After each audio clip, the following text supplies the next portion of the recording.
Hey, I wanted to take you back to the first flip that I did back in 2015 with my partner Jason. Isn't this house look nice? It's beautiful. So I don't own this house anymore, so we're just stopping by in secret. They don't know that we're filming. So gotta be quiet and we gotta hurry. You are watching the Improved channel focused on real estate investing.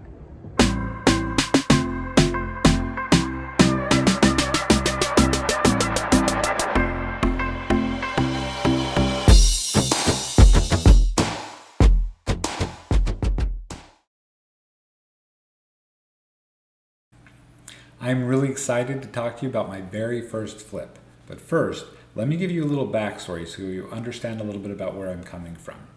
Back in 2014, my wife was pregnant and then she gave birth to our fourth child. At that time, we would stay up late as my wife was nursing and we would watch some shows, and some of the shows that we watched were some of those HGTV flipping shows.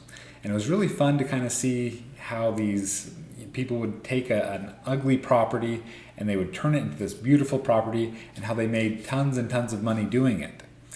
Except, I've come to know, as I've talked with people that have either been on shows like that or have been interviewed for shows like that or done a pilot season for it, that the truth is the numbers are fake. Unfortunately, they're fake. But at that time, I didn't know that. And so we were excited about it. And we thought, you know what, we could do this. So I called up my buddy towards the end of 2014 and I said, hey, I want to do a deal with you. So my buddy Jason had invested in real estate before the crash, and then during the crash, everything came crashing down, obviously. And then he was trying to kind of piece things back together and just kind of was doing a flip here and there. It just so happens that he had just gotten a property that he was going to flip. And so when I called him and he was getting ready to do this flip, it was just perfect timing. And so this is how he found this particular property. He had gone to a certain neighborhood. I think he was doing maybe some mailers, and he went to this house and he was talking with them to see if they wanted to sell the property. They said no, and then he asked if they knew of anybody else in the neighborhood that was looking to sell. And so the people pointed to the house down the corner and said, I think they're looking to sell the property. So Jason went and started to talk with them, and it turns out that these people in this home had the HOA foreclosing on them, and they had some back taxes that hadn't been paid. And so within the next 30 days, they were going to be foreclosed on by both the HOA and by the state through tax liens. So they were really motivated to sell. So the way that Jason set up this deal is he said that he would pay the HOA, he would pay the back taxes, and he would be able to give them $50,000 in cash in order to go and buy a new property. So we had to come in with $80,000 up front, and then we were going to carry back a $40,000 note. And so we were buying the property for just over $120,000. And so they were going to carry the $40,000 until after we finished with the rehab and the sale of the property. So we get into this property, and let me show you what it looked like when we got into the property. So this is the property. It looks really nice from the front, but let's dig into it and see this is what it looked like when we actually got into the property and took a look at it. All right, so this is the kitchen, and as you can see, they didn't really wash the dishes much. And do you know why? Because they had no running water. So dishes piled up, there was garbage all over. So this is the front room. They just had a ton of stuff, a lot of clutter. And if you see right here in the middle, you know what those are? It's rocks. And these buckets over here, full of rocks. These people were rock collectors. But not just like of special rocks, just like all rocks. They just really liked rocks. They were really close to nature, I guess. So this is the dining area. Again, a lot of clutter, dishes that really can't be done because there's no water. This is the backyard. Again, they have this pile of rocks right in the back. Here's a bunch of rocks. Here's some sort of container just filled with styrofoam, I believe. They did have a jacuzzi back there, but the awning for it was just falling over and ready to hurt somebody. All right, and so here you see this interesting build at the side of the house. So this was obviously an unpermitted addition. And if you go in there, I mean, the roof didn't go all the way. The water could get into it. And it was just really this eyesore. And you see all of these tires and bike tires and Oh my goodness, it was crazy. So this is the side of the house again with all of these tires. It was interesting. So we were pretty sure that they were abusing drugs because we also found a lot of drug paraphernalia in the yard, and people kept breaking into the house even after we purchased it, trying to sleep. You know, when my buddy went over to take a look at it, and actually my wife went over there to take a look at the house as well with him so that they could kind of see what needed to be fixed. And what was interesting is there were just people sleeping there in random rooms throughout the day, and people again kept breaking into the house just trying to sleep or whatever. What else? This is one of the bedrooms. Again, as you can see, just a ton of stuff. And this is the bathroom. And again, we have lots of rocks. For some reason, they were just rock people. Now, I like rocks too, but they have to be special rocks. Here, I don't know how they could find so many special rocks. Anyway, one thing that was interesting about this whole project is that after we purchased it, we asked, we tried to get the water to be turned back on, and we got that turned on, but we had to get a plumber to come in and snake out the lines in order to get the water flow. And when you don't have running water, but you have people still using the bathroom for a few months, what happens is bad things happen. That's what happens. Bad things happen.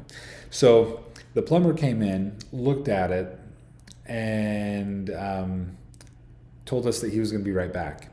Came back with a hazmat suit, completely dressed, ready to go.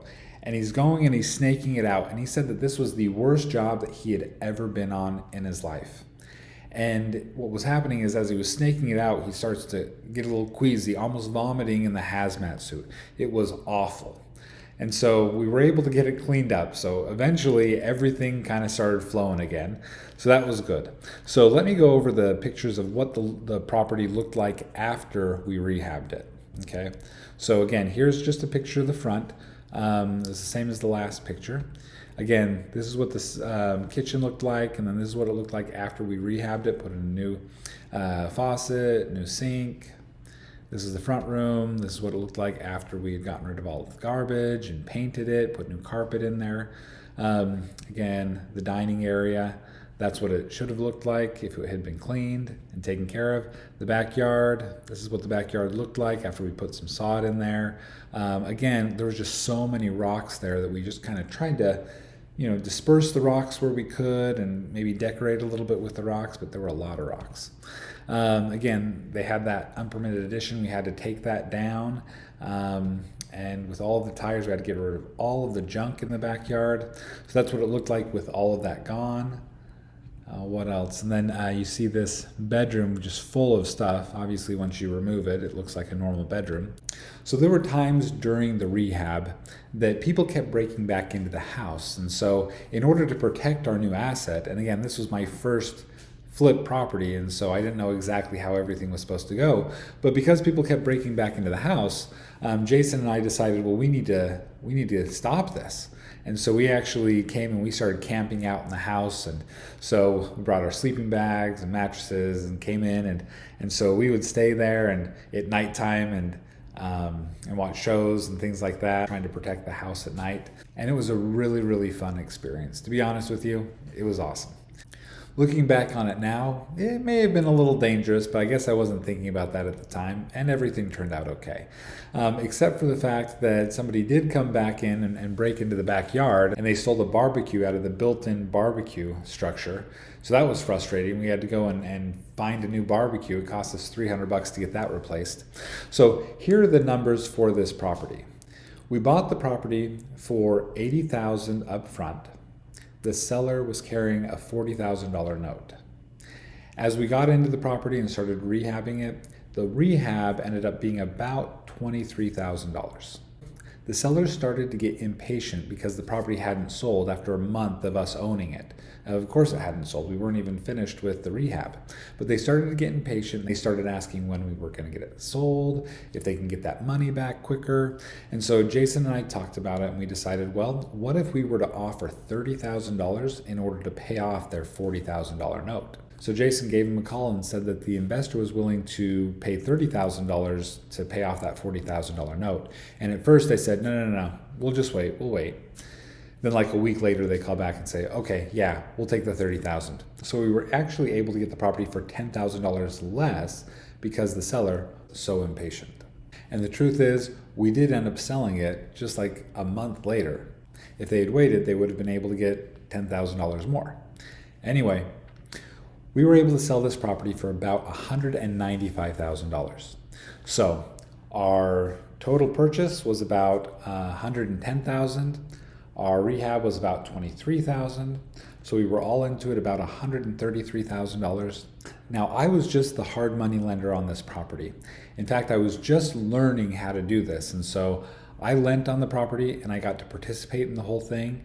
But Jason was the one that orchestrated the whole thing. And he was just using my money as a hard money loan in order to be able to fund the project. And so it wasn't like a 50-50 split. We split it in terms of what you would pay a hard money lender to use your money to buy and rehab the property. So ultimately, I ended up earning about $13,000, whereas my buddy brought in about $40,000 from the sale. So some people might think, well, that's not fair. I thought it was great because I learned a ton throughout the process. So what did I do with my earnings? Well, I wish I could say that I was more responsible and I put it into my next deal, but the truth is I bought my dream car with it. Now I know some people think that my dream car is a little silly, but I've always wanted this car because I thought it was really futuristic. So with my $13,000, I bought a used 2012 Toyota Prius. And here I am with my daughter who's just about to turn 16, getting ready to teach her how to drive like a superhero. So thanks for watching this video, everybody. If you liked it, go ahead and click the subscribe button and click the notification bell and like the video. I really appreciate it. Thanks so much for watching my videos, and I hope you guys have an awesome time investing in real estate.